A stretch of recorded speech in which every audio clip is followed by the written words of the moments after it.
bumpers, the noise is often generated because if it's a rubber bumper, it has become hardened. We can check the texture here with a screwdriver tip to see if it's still pliable.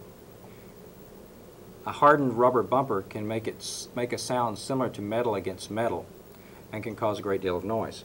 In the case of a cork bumper, the cork may have worn out and be actually allowing the metal to bang against the hoofeisen. So, if we need to replace this bumper, the quick technique is to take the screwdriver tip and carefully insert it underneath the old bumper, being careful not to scratch the top of the valve. Now, gently lift the old bumper out of its socket.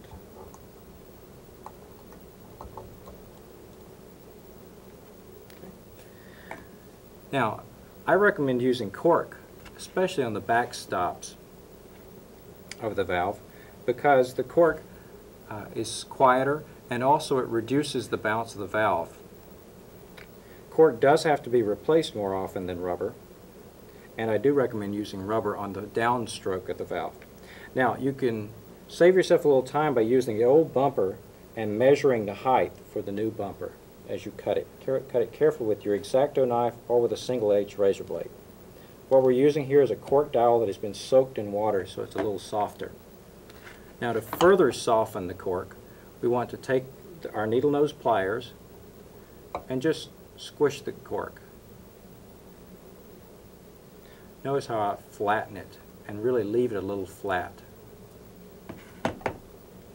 Now, to reinsert this, we place it flatly against the wall, take our screwdriver, and carefully roll it into the socket on the hoofeisen.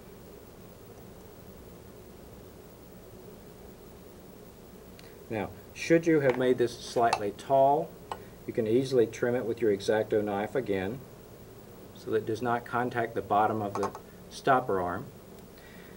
And then we want to check the actual alignment of the valve. We will do that by turning the tuba over, taking the back cap off, and having a look at the markings that we'll be showing later in this program.